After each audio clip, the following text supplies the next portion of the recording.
26 नवंबर 2008 की वो शाम मुंबई के लिए किसी मखमली सपने जैसी थी, जहां अरब सागर की लहरें गेटवे ऑफ इंडिया के पत्थरों से टकराकर एक मधुर संगीत पैदा कर रही थीं। लेकिन उसी समुद्र के सीने पर मौत की एक अदृश्य इबारत लिखी जा रही थी। कोलाबा के तट पर जब 10 युवक एक छोटी नाव से उतरे तो किसी को अंदाजा नहीं था कि उनकी पिस्तौलों की नाल में पूरे शहर का सुकून छीनने का जहर भरा है। शहर की धड़कनें अभी सामान्य थीं। लियोपोल्ड कैफे में हंसी के फव्वारे छूट रहे थे। छत्रपति शिवाजी महाराज टर्मिनल पर हजारों यात्री अपनी थकान लिए घर की ओर बढ़ रहे थे और ताजमहल पैलेस होटल अपने पूरे गौरव के साथ रोशनी में नहाया हुआ था। ये वो अल्ट्रा हुक क्षण था जहां समय की सुइयां एक खौफनाक मोड़ लेने वाली थीं। जैसे ही पहली गोली चली और पहला ग्रेनेड फटा, मुंबई की वो सुनहरी शाम एक कभी न खत्म होने वाले दुष्स्वप्न में तब्दील हो गई। समुद्र की वो ठंडी हवा अचानक बारूद की गंध और इंसानी चीखों से भारी हो गई और वो शहर जो कभी सोता नहीं था, उस रात डर के मारे थर्रा उठा। जैसे ही हमलावर ताजमहल पैलेस के भीतर दाखिल हुए, 105 साल पुराना वो गौरवशाली इतिहास देखते ही देखते मलबे और खून के छींटों में बदलने लगा। वो लॉबी जहां कभी दुनिया के महानतम नेताओं और कलाकारों के कदम पड़ते थे, अब गोलियों की तड़तड़ाहट और धमाकों की गूंज से दहल रही थी। बेल्जियम के शानदार झूमर जब टूटकर जमीन पर गिरे तो उनकी आवाज में एक मरती हुई सभ्यता की सिसकी थी। आतंकियों ने होटल के उस प्रतिष्ठित लाल गुंबद में आग लगा दी जो दशकों से मुंबई के क्षितिज पर एक मुकुट की तरह चमकता था। उस रात वो गुंबद आग की लपटों में घिरा हुआ ऐसा लग रहा था मानो भारत का हृदय जल रहा हो। होटल के भीतर की बेशकीमती कलाकृतियां, हाथ से बुने कालीन और वो शाही सीढ़ियां, सब कुछ धुएं और राख की चादर में लिपटने लगे और पूरी दुनिया अपनी टेलीविजन स्क्रीन पर एक बेबस देश को अपनी सबसे सुंदर धरोहर को जलते हुए देखने के लिए मजबूर थी। जब मौत गलियारों में तांडव कर रही थी, तब ताज के भीतर एक ऐसा चमत्कार हो रहा था जिसे कोई भी मैनेजमेंट स्कूल कभी नहीं सिखा सकता। होटल के मामूली कर्मचारी, वेटर, रसोइये, दरवान और सफाई कर्मी अचानक फौलाद के नायकों में बदल गए। जिनके पास भागने के 100 रास्ते थे, उन्होंने अपने मेहमानों के लिए अपनी जान दांव पर लगा दी। शेफ हेमंत ओबेरॉय की अगुवाई में रसोई की टीम ने चाकू और कढ़ाई छोड़कर इंसानी ढाल बनने का फैसला किया।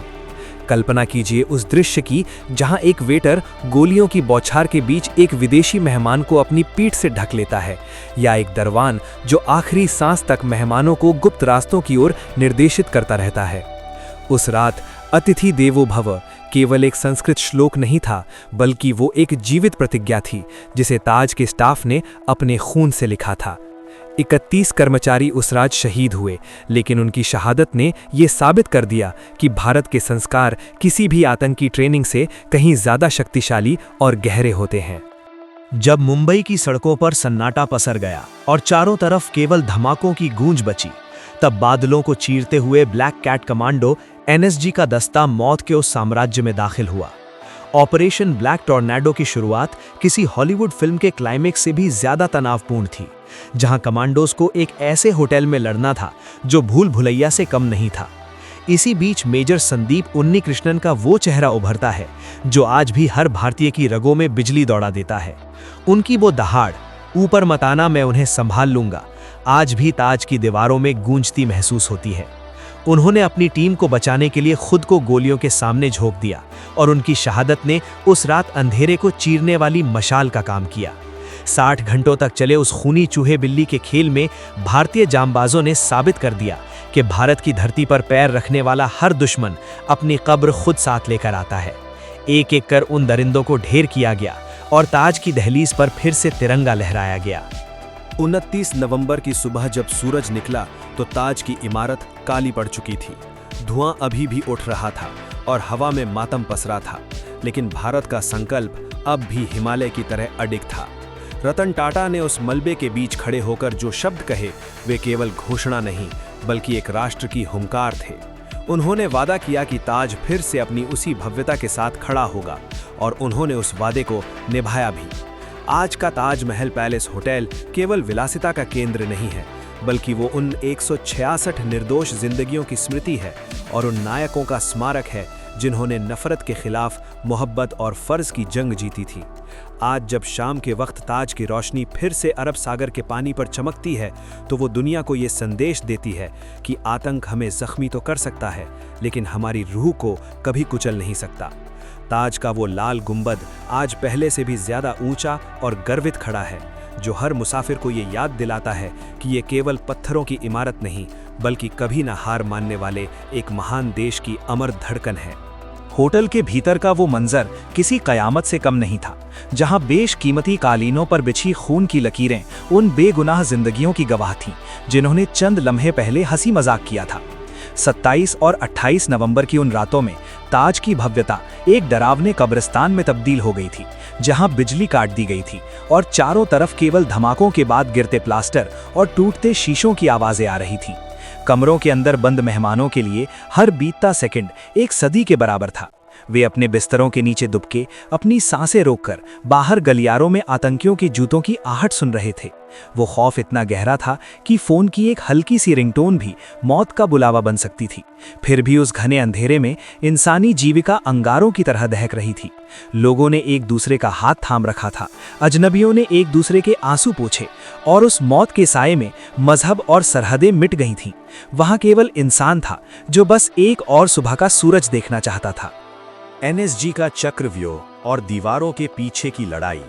जब ऑपरेशन ब्लैक टॉर्नेडो अपने निर्णायक मोड़ पर पहुंचा, तो ताज के सैकड़ों कमरे एक पेचीदा चक्रव्यूह बन चुके थे, जहां हर बंद दरवाजा एक आत्मघाती हमलावर या एक बंधक मेहमान छुपाए हो सकता था।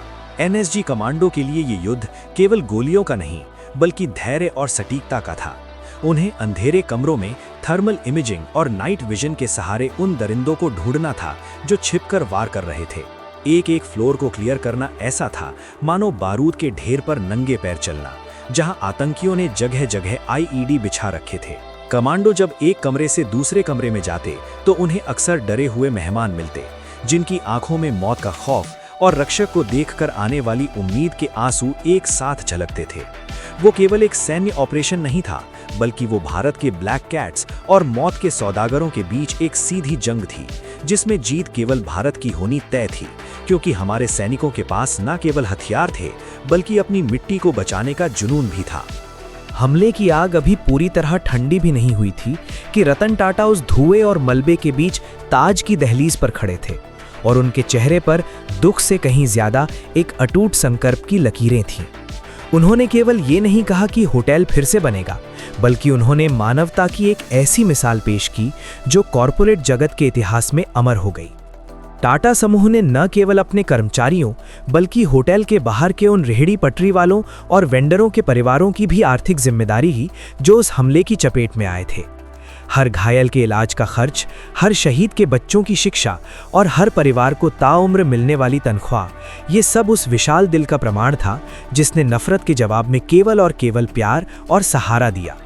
उस वक्त पूरी दुनिया ने देखा कि एक सच्चा लीडर वो नहीं होता जो केवल व्यापार संभाले, बल्कि वो होता है जो मुश्किल घड़ी में अपने लोगों के आंसू पोंछकर उन्हें दोबारा खड़ा होने की हिम्मत दे। होटल की मरम्मत का काम किसी चुनौती से कम नहीं था।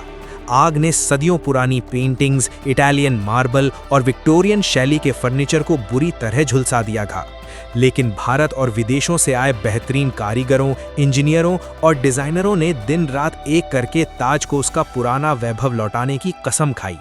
एक एक नक्काशी को दोबारा उकेरा गया, उन झुलसी हुई दीवारों को फिर से मखमली रंगों से सजाया गया और हर उस निशान को मिटाया गया जो उस काली रात की याद दिलाता था, सिवाय उन घावों के जो हमारे दिलों पर थे। ये केवल एक रिनोवेशन नहीं था, बल्कि ये आतंकियों की विचारधारा पर एक करारा तमाचा था। ये संदेश था कि तुम हमारी इमारतों को जला सकते हो, लेकिन हमारी संस्कृति की चमक को धुंधला नहीं कर सकते। जब 2010 में ताजमहल पैलेस अपनी पूरी शान के साथ दोबारा खुला, तो उसकी चमक पहले से कहीं ज्यादा प्रखर थी, मानो वो तपने के बाद और भी शुद्ध कुंदन बन गया हो। आज जब हम ताज की उस भव्य सीढ़ी पर चढ़ते हैं या उसके सी लाउंज में बैठकर डूबते सूरज को देखते हैं, तो हवा में एक अजीब सी शांति महसूस होती है, एक ऐसी शांति जो बहुत बड़े तूफान के बाद आती है। गुप्त मिशन के इस विशेष विश्लेषण का सार यही है कि ताज आज केवल एक 5 स्टार होटल नहीं, बल्कि भारत के उस जज्बे का तीर्थ स्थल है जो कहता है कि हम झुकेंगे नहीं। होटल की लॉबी में लगा वो मेमोरियल हमें याद दिलाता है कि आज़ादी और सुरक्षा की कीमत क्या होती है। 26/11 की वो वर्ष हर साल हमें रुलाती ज़रूर है, लेकिन वो हमें एकजुट भी करती है। ताज की ये दीवारें आज भी गर्व से खड़ी हैं, जो आने वाली पीढ़ियों को बताती हैं कि नफ़रत की उम्र छोटी होती है, लेकिन बहादुरी और फ़र्ज़ की दास्तानें सदियों तक अमर रहती हैं। अगर आप भी इन गुमनाम नायकों के बलिदान को सलाम करते हैं और ऐसी ही देश हित और इतिहास से जुड़ी गहरी जानकारियों को करीब से देखना चाहते हैं, तो अभी हमारे चैनल गुप्त मिशन को सब्सक्राइब करें और इस मिशन का हिस्सा बनें। याद रखिए, हर अनकही कहानी के पीछे एक गुप्त मिशन होता है। जय हिंद।